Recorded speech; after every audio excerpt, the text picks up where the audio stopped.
Bailando. Welcome, Lisa and Kathy. Welcome. Now we get started with a little music from some Australia, percussion music. That I like it. I like it. I like it a lot. Grew up with it. All right, welcome. Welcome. It's Tuesday, January 26th, 2021. I told you it's got to be a more upbeat than yesterday. I don't know. I mean, the news didn't get better, but we're going to get better, right?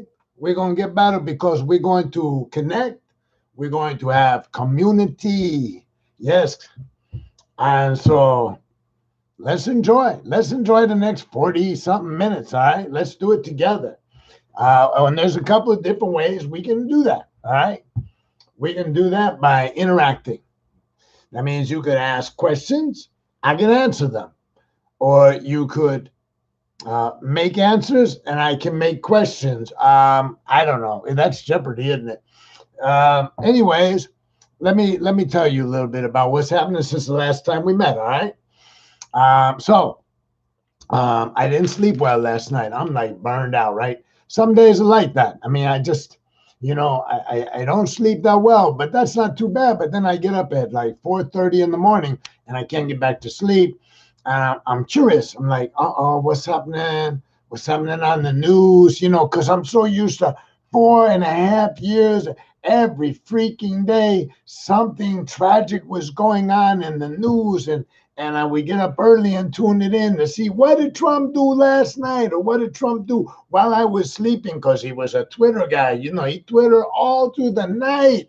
So anyways, I get up and pretty much it's not that dramatic anymore, right? It's kind of like, we're running out of vaccine. It's just normal news. Like, we got to buy more vaccine. And Joe Biden just promised to buy, I think, 600 million doses. Why? Because there's 300 million people and everybody got to have 2 doses. But whatever he agreed to do, I don't care. He's doing something. And that, to wake up in the morning and turn on the TV on CNN and say, oh, your president's doing something about the problems of America. And you're like, oh my God, this isn't why I didn't sleep well last night. I didn't sleep well because I'm still having nightmares from the last 4.5 years. Hey, Chris and Debbie. There's nothing. I mean, it's just whatever crap is going on. Like even this insurrection by Mitch McConnell and McCarthy and all of them, right? I mean, one of its legs is both the same. Man, that's the answer. Damn, man. So what I was saying is, so there's an insurrection. Mitch McConnell, Kevin McCarthy, Lindsey Graham, they're in full out revolt against the United States of America's legally elected president of the United States, Joe Biden. They did it to Obama. That's not that dramatic in contrast to what's been going on. And as I said, if the Democrats can bitch slap each other and get it together and vote as a unified entity, then they will overcome the Mitch McConnell obstructions and the obstacles to progress in the United States, the obstacles to restoring democracy to the United States. So really, the news is not nearly, even a bad news day today doesn't even begin. And they did a study, by the way. And, a couple of things. Since Trump lost Twitter and is not in the White House and is not being amplified by the media like he used to be, it turns out that lies in the media have gone down dramatically. Anxiety in America has gone down dramatically. There's a lot of positivity being generated. And even if you don't care for Biden, even if you're a Trump supporter, at some point, maybe this calm, this quasi serenity, which is going to permeate the culture, at least with us. Maybe it will begin to infuse some of them with a sense of calm, and they will go, instead of freaking out and going, "Oh my God, Biden's going to burn down the suburbs. He's going to turn us over to the red Chinese. He's going to, he's going to take away our guns. He's going to tax us to death." All this BS, right? Maybe as the temperature begins to drop, maybe some of them will get on board. What I am disappointed with is that the Senate is not going to get on board. That's clear. The Republican senators and the House of Representatives got QAnon all up in there. So don't expect anything from those 127 people. But there's a lot more congressmen than there are senators. And so for the moment, they are being kept in line a little bit. So the existential malady of the United States has ameliorated a little bit. By that I mean it's come down. It's not as dramatic. We're not as diseased today. So let's say your knee doesn't work. It's inflamed. You can barely walk. And you're beginning to get anxiety because every time you try to go to the toilet or go to the kitchen or take a walk or walk the dog or whatever, go get groceries, you just don't know how much pain you can bear. And then for the last 6 days, you've been taking something the doctor said would help, and it's helping. And even though you still have pain, you begin to have a little hope because it doesn't hurt like it did.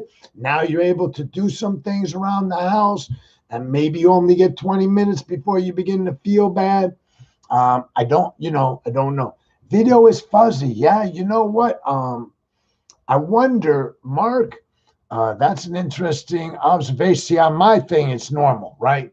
But when I set up these two simultaneous podcasts, the only way I found to do it is one's got to go in the same camera, but one's got to be high definition. The other one's got to be regular definition.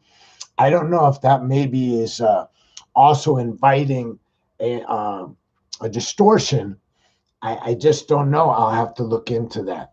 I think the only other thing I can do going forward to alleviate that problem is to hook up a second camera and run each one separately. But damned if I know how to do that. That's going to take a teenager or a young daughter, 23, 24 years old. So I hope that clears up. And I apologize because it was okay yesterday. So I wonder if the YouTube got the high definition today, and yesterday, let's see. Oh, it won't let me look. So, all right, I can't look. I thought maybe I could look and see which one's which, but I can't. All right. The best laid plans of mice and men. I'm going to keep working on this till I get it right. Y'all are like my experimental peoples, right? You're my community of experimentation, and I hope that I will rectify these problems. So I hope that at least the audio is okay. So I don't know if Lisa is still there. By the way, what's the question to one of its legs is both the same? I need to have the answer. Meantime, while I'm waiting for Mark to give me the question, I want you to know that I posted 2 songs today. Since today is Tuesday, I posted a song by the chairman of the board. You may remember them. We were talking about old soul music. So there's a song I posted, but the first one is, if you dance to the music, don't you know you got to pay the piper? I know y'all know that one, right? If you dance to the music, don't you know you got to pay to the piper? Ask your mama. So that, you got that, okay? And then the second song is Something Tuesday by the chairman of the board. Chairman of the board, we're jamming. Give me just a little more time. Remember, same group, okay? So there's 2 songs in the link today. Feel free to listen to them after the show. Get up, dance around a little bit. Every day, get up and dance a little bit. What's the difference between a duck? And you say the answer was one of its legs is both the same. Man, that's deep. Hey, Rachel. Thank you, Lisa. Can I tell them what happened on your Facebook post between me and the feminist today, Lisa? Should we leave that? Should we leave that alone? Um, I'm not going to get into it without Lisa's permission. It wasn't my page.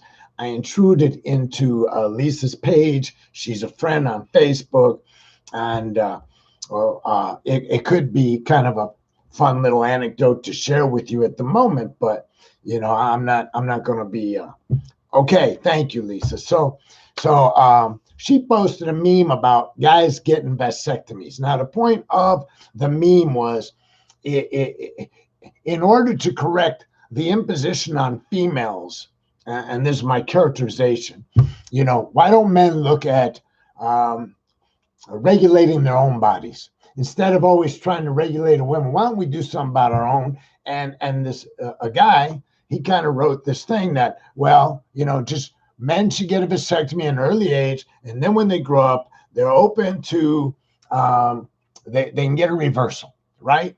And so I read this, and I got a vasectomy when I was 28 years old. That was a long time ago. That was 40 years ago, right? And they don't usually do it for a 28-year-old person, and that's a whole nother story. I won't go into that at the moment. Just trust me, I got it. Years later, when I was in my 40s, I looked at having a child with a wife, and so of necessity, I looked into a reversal. And I want to tell you, it was dismaying, because when I got the vasectomy took about 30 minutes, and then you go home right afterwards and you put yourself on ice. You sit there for a couple of days, right? So, I'm not that worried about it. I see signs, billboards all over, especially Houston had some place that took billboards out all over the state saying, vasectomy reversal, call us. And it was a Houston place.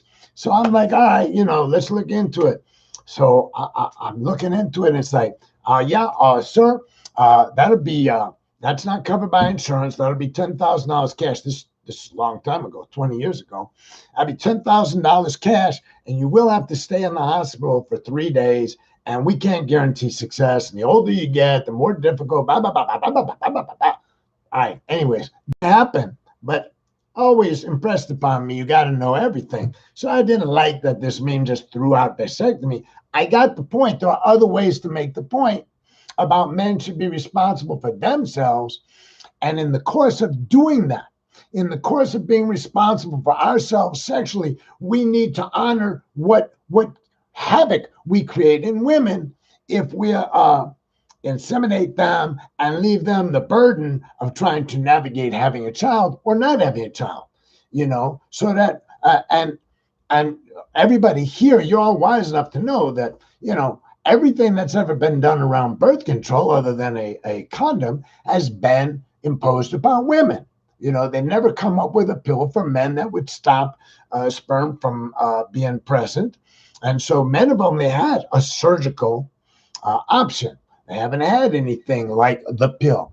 And this is it's been pointed out many times that if for some reason, if men wanted this to happen, and there was a market for it, that it would have been invented a long time ago. So anyways, this guy, or says a guy's name, and Lisa was just republishing it. It wasn't her meme, but I jumped in with just a little facting. That's all I was doing, was saying, hey, I get your point, but it ain't that simple, right?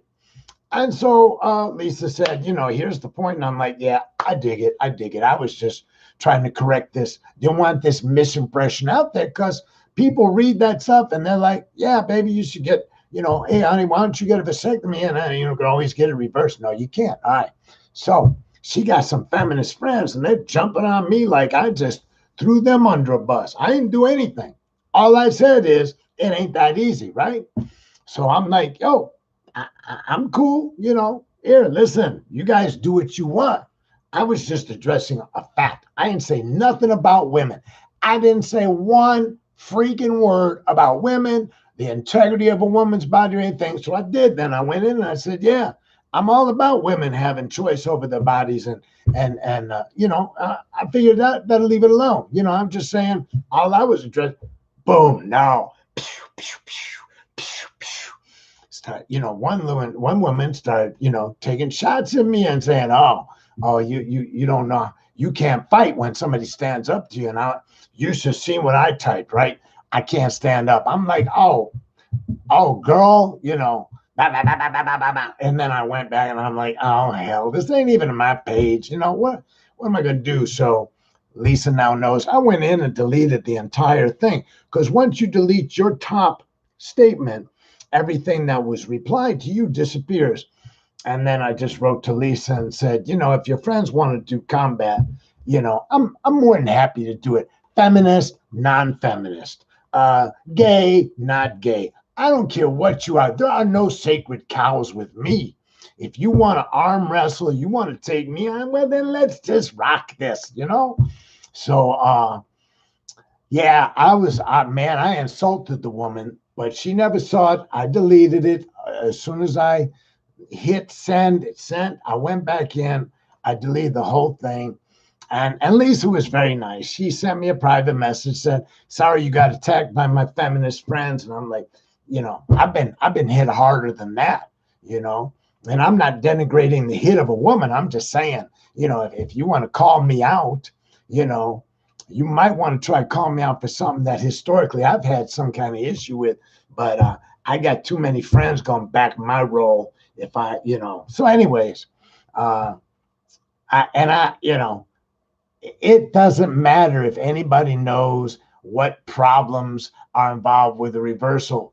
Although, Lisa, I was walking with my friend Cynthia today, and we were talking about the exchange, and she knew something about it from her own experience. She's like, yeah, if you talk to a doctor, so we need a solution to the first problem is the patriarchy, which feels obligated over and over and over again to impose its will on women. It's just sort of off the wall. Remember that when they published a room in Washington D.C. under the Trump administration, there's a room full of white men, and they were discussing and passing some accord where essentially they were trying to crush Planned Parenthood, which, by the way, was successfully crushed in Texas. And it was such a clear irony, right? The clear irony that there's not even a woman present for the discussion. Now, maybe that was hoax. I don't know. It doesn't seem hoax, because if you look at the Republican Party today, it is mostly white guys, older white guys. So the idea that they might have left all the women on the outside of the room while they discussed things like anti-abortion measures, anti-women's health measures is really believable, right? So you've got this patriarchy issue that looms over the whole sexual realm discussion. And man, that's too complicated. I was going to get into the history that those of us who are older, know that abortion was often a death sentence, and that the transition from illegal to legal abortion saved so many lives, saved women from being mercilessly damaged from back. There was so much good came out of it. And we have to keep repeating ourselves, senselessly almost, that when we say we are pro-choice, we are not advocating abortion. We are permitting abortion because to be pro-choice means that it's not my decision. That's all we're saying is it's not my decision. It's the woman whose life, whose body is being affected. It's her decision, And personally, most of us at a psychological and emotional level are opposed to abortion in this way. We know it can carry long-term consequences for the person who does it. And we don't wish to impose that on anybody. But then again, so is having a kid, right? especially a kid out of wedlock. You don't have somebody that's going to help you. There's so many issues. So it's ironic that most of these issues continue to be made in these cigar-filled white men rooms. Anyways, so I'm on board with that. I'm on board with pro-choice. I'm not. I've never taken a stance or tried to be pro-abortion or anything like that. Never once in my life did I ever. And I have been party to abortion. I have been in a relationship where abortion was taken, and that is how I landed up with a vasectomy. So let me tell you that story. I said we would save it for another time, but you know what? It's relevant. So I had a girlfriend, and she was using protection. And this is 40 years ago, so I don't remember everything. Anyways, we thought we were being prudent. We thought we were being careful. I didn't make any money. I was making $7,000 a year working with kids, right? And I did this one. Anyways, she came to me. She said, I'm pregnant. What do you want to do? That's the question. The question is, what do you, as the woman, what is your inclination? I hope you will involve me in the decision-making process, because I am a stakeholder. But first and foremost, what do you want to do?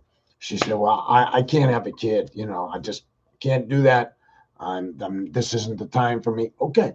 So anyways, she made an appointment. I went with her. So I'm sitting at this health clinic. And I'm waiting. There's about a half a dozen men. We're just sitting there, mind our own business. Okay. And the women are going in and we're getting this medical procedure. This was slick. I so admired the next move. A guy walks into the room, or maybe it's a woman, I don't know. Anyways, says to the guys sitting there, however many of us there were, and says, we're going to be showing a film on vasectomies across the hall. You're all welcome to come if you would like to know more about it. Every guy got up. We all walked across the hall, sat down, they dimmed the lights, and they played a movie, which and vasectomies are really easy. I mean, they're not a big deal. There is no such thing as minor surgery. I'm not saying it's minor. I'm telling you, it's not that big a deal. Sitting there watching, and more than one of us was like, that's not so bad. That beats having to have a woman that you care about have to deal with what they're dealing with. So I, for one, signed up for more information, whatever. Anyways, I landed up as a result of that video. It was a film, whatever. That encounter with that health clinic, I landed up at the age, about a year later, I finally went ahead and I got vasectomy, and that was a long time ago.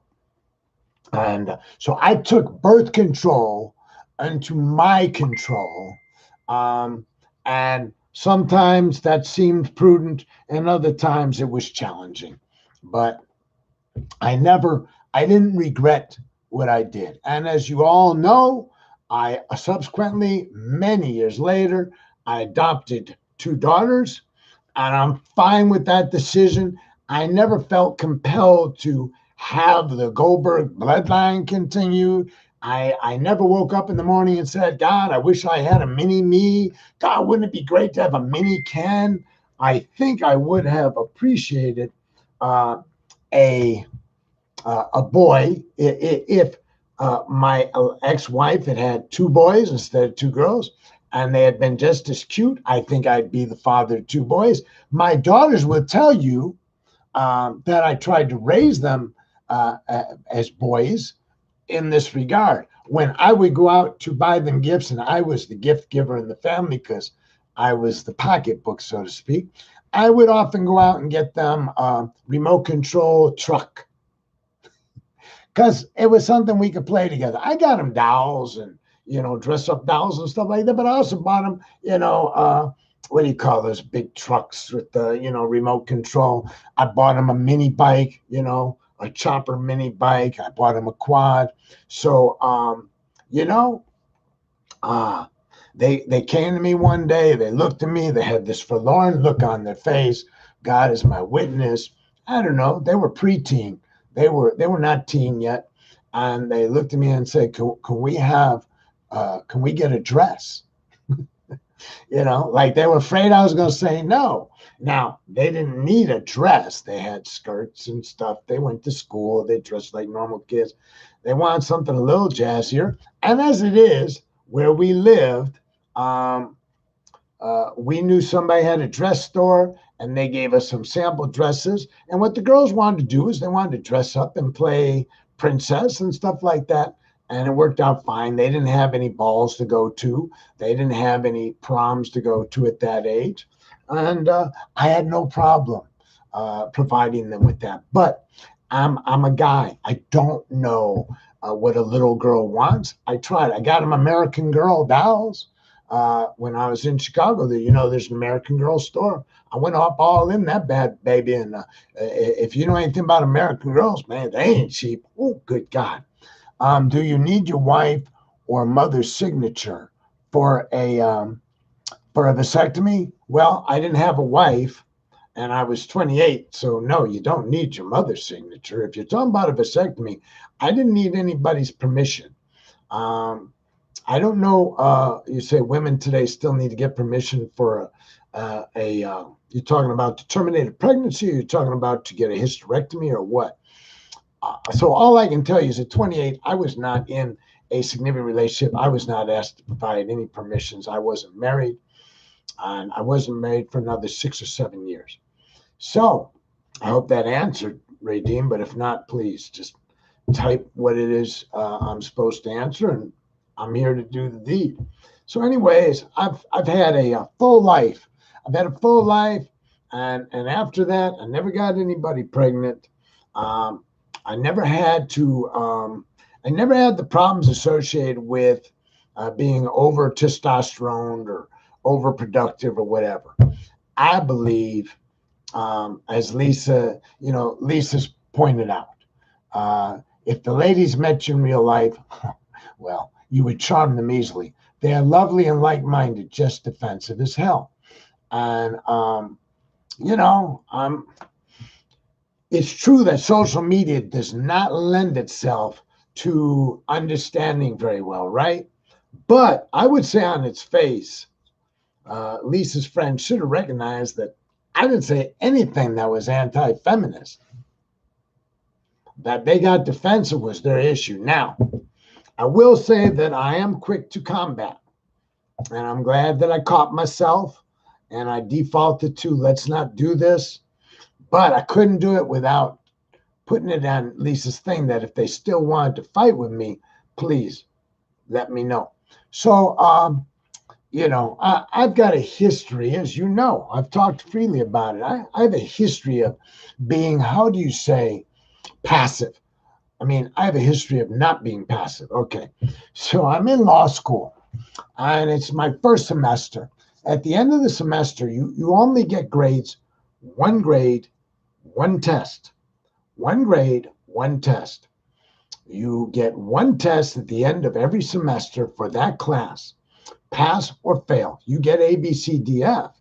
But if you fail, you failed the semester. You didn't fail the paper. So the end of my first semester, I'm a little anxious. I've never been in college, much less law school. So I joined a study group. And here's how a study group works. At the end of the semester, they give you about a week to start preparing for exams, because you're going to have a week or week and a half of all your exams, and that's usually 4 or 5 exams, and they'll be meted out over a period of time. And so I joined the study group. Well, it was our first day, and the study group was studying torts, which is that's when you make a claim for damages, physical or mental distress, right? And, like an auto accident or something. Anyways, I go to lunch. I come back by myself. They've started without me, right? So they're sitting there, and one guy's now standing at the chalkboard, smart guy, Howard. Howard was kind of outlining the class that we had been in for the semester. Here's, if this is this, then this is that. And if this, it wasn't bad, but I kind of cracked like, oh, got a professor with us now, and And somebody said, shut up and sit down. Let that sink in. I'm 32 years old, and some student said, shut up and sit down. So I did. I sat down right behind him. And this story doesn't end immediately, but I promise it will end. So I leaned over and I whispered in his ear, were you talking to me? He didn't say anything. I said, were you talking to me? I said, I know you weren't talking to me. I said, because if you were talking to me, I'd kick your ass. And then I didn't say another word, went back to study group, doing the thing. So I want to tell you, I had like an awakening. So shortly thereafter, as the day's going on, I'm sitting in the what we call a cafeteria. It wasn't. It was just a bunch of vending machines in the basement. It was dismal. So, so I'm sitting there thinking, you didn't have to threaten to kick his ass, man. That's old school, man. You're in law school now. You need to be more graceful and more understanding that these aren't street guys. Lighten up, right? So I'm sitting there telling myself, lighten up, and he comes in, and so I'm I'm a big guy. I know I got to correct this wrong. I have to make an apology and make it right. So I called him over. I asked him to sit down. He sits down. I said, I, I'm sorry I got barbaric with you. I said, where I come from, that's not the way we talk to each other. And, maybe I know you probably didn't really kind of mean it the way I took it, but I apologize. It was a primitive response. I said it was barbaric and primitive. And then I kind of shut up and he nodded his head. And then I thought to myself, you got to tell him one more thing because he may misunderstand this conversation. And this is the punchline. So I said to him, on the other hand, if you ever say that to me again, I'm going to punch your lights out. And as I said it, I thought, now, is that regression? So I was in 12-step recovery. And I told somebody, I said, I don't know, maybe that wasn't necessary. But here's what I was thinking. You just apologize to this guy for what I thought was rude behavior, right? I just think it's, you shouldn't tell somebody shut up unless you're going to shut them up, right? That's kind of the way we were raised, right? South side. All right. So I thought to myself, if I need to qualify my remarks, because if I don't, he may misunderstand me and he may do it again. And so I need to caution him. And so that's why after I had fixed everything, I couldn't help but blurt out, but if you do it again, I'm going to kick your ass. And I will never know if he would have done it again. He certainly didn't do it again.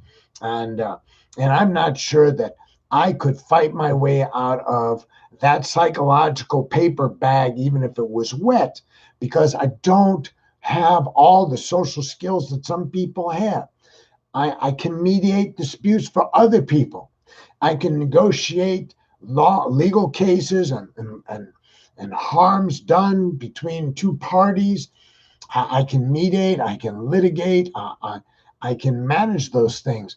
What I'm not so clear on or good at is what happens when I'm one of the litigants. What happens when I'm party to the deal? I'm not there as a independent observer or even an advocate for one side. And speaking of which, even when I was an advocate in the courts, I wasn't known for my even disposition when things got ugly, because if you're going to go to court and you're going to say, I'm your lawyer, then from the moment you walk into court, you should, as we've talked about before, you should endeavor to speak for the client as if he could speak for himself, because he can't.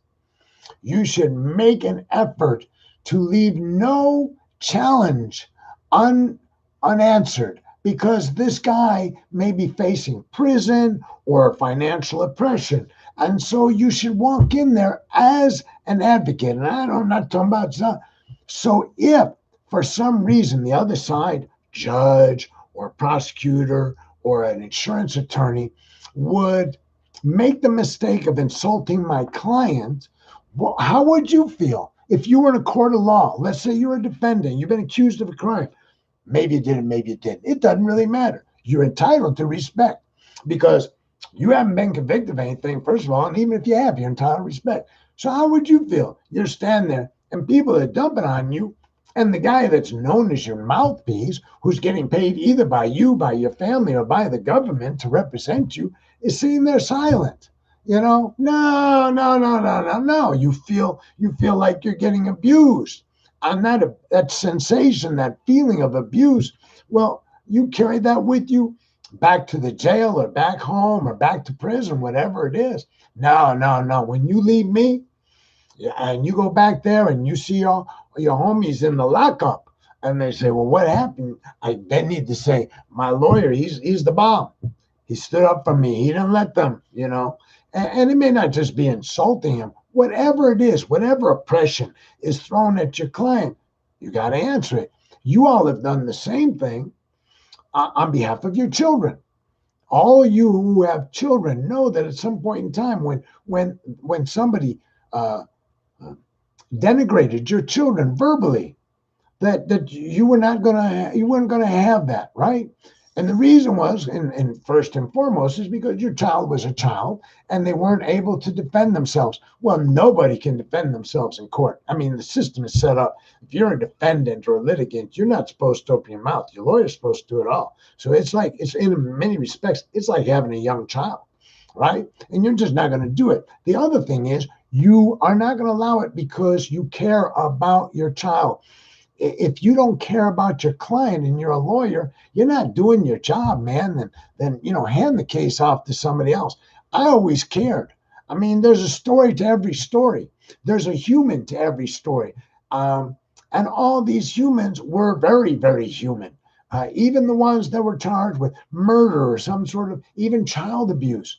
There was always a human being in there who was facing consequences, maybe for actions they took when they were acting impulsively. In other words, they lost control, or they were under the influence of drugs or alcohol and they lost control. Generally, it's somebody who acted in under an impulse in the moment. Not they didn't. I rarely ever represent somebody who committed a violent act that didn't do it pretty much spontaneously. And nobody ever came to me and said, "Listen, I planned it for a couple of weeks and I caught that bad boy and I beat his ass just like I was supposed to, or I shot that guy." No, it was always, and this is not in dispute, it was always an encounter where people lost it. Either they got scared because it was a gang thing, or they freaked out on a significant other and they brought harm to them. But there was never a plan. You could tell there was never a plan because they never had any way to get out of the situation. They always did something stupid in the moment, and of course, they were quickly caught for it. So we must be advocates. Everybody who's listening to me who has children. And that's not to say if you don't have children, you have not operated as an advocate for somebody or somebody's. Most of you that I know, you have. You have. You would do it for a friend. If you had a friend that was a little bit more lame than you, and y'all was sitting around smoking weed when you were 16, 17, and somebody was being a jerk to your friend, I know Debbie, shoot, Debbie be all up in your shit. Debbie be like, "Yo, what did you just say to my girl? Excuse me? Son, I will slap you so hard they will pick you up for speeding in El Paso, Texas." Right? I know. Or I'll hit you so hard you wake up yesterday. Right? Okay. So we all know what that sensation is. All I'm saying is when you become a lawyer, you do the same thing. With Lisa's people, when, if somebody calls me out and wants to combat with me, I mean, second nature, right? See, Debbie said, "Hell yes." I know you, Debbie. I know. You're not going to let anybody, sell wolf cookies to your friend. I mean, now, if you got a friend that takes care of business, listen, I used to hang around with Tiny. Some of you knew Tiny. You met Tiny. Somebody whoops at Tiny. I don't get involved. Tiny's going to hurt them all by himself, doesn't need any help from Ken, unless there's a lot of them, in which case, I got, no. But I got a friend that I grew up with. He's my dearest friend, never fights. And Lord help you if you were messing with him, because he didn't have to say anything. You want to call him out? Yeah, you just stay right there. I got this, right? Right? You know what I'm talking about. Have you ever been assigned to a case by the court that repulsed you so much that you didn't want to do it? No. I will tell you that one of the worst cases I ever had, Kathy, is similar to what you're envisioning. I represented a 17-year-old girl who had burned her child, very young child, over 70% of his body with hot water. Now, the claim in court, and though I represented her in the abuse court, she had two cases. She had a criminal case, but I was not assigned to it. I was assigned to the juvenile court to help her because they wanted to terminate her rights as a mother based upon this injury. She said that she put the child in the sink to bathe it. It was a small child. She went to do something. I can't remember what it is. When she got there, the hot water was on, pouring over the child. The child suffered significant burns, had to be taken to the hospital, had to be treated, and it was horrible. It was just horrible, right? But here's the thing. I talked to her, and she didn't even speak English, by the way. I needed a translator when I talked to her. She had been raised terrible. She had moved here from Mexico with her family. Her brother had been murdered in a gang shooting. Her father had died fairly young, some disease or something. I mean, it was just a terrible situation. And here's the thing that really bothered me. They convicted her in the criminal court and they convicted her in the juvenile court. But what I didn't like was they brought in this doctor, a female doctor, who said the child didn't have the ability to manipulate the faucet. So the child could not have hit the hot water. And how can you possibly say that any child could lean up against a faucet? Everybody here knows, right? It was just a setup, man. And in the same vein, they used that to convict her and send her to prison. A 17-year-old girl who looked so freaking lost. Every time I saw her, it hurt me. It hurt my soul down to its core. It hurt me to see the pictures of her son who was bandaged. It hurt me to read the difficulties that her child was encountering. But she was a human being, and she deserved my best effort and my compassion for her situation, and I gave it to her. No, I never was assigned to a case by the court that repulsed me so much that I didn't want to do it. All right.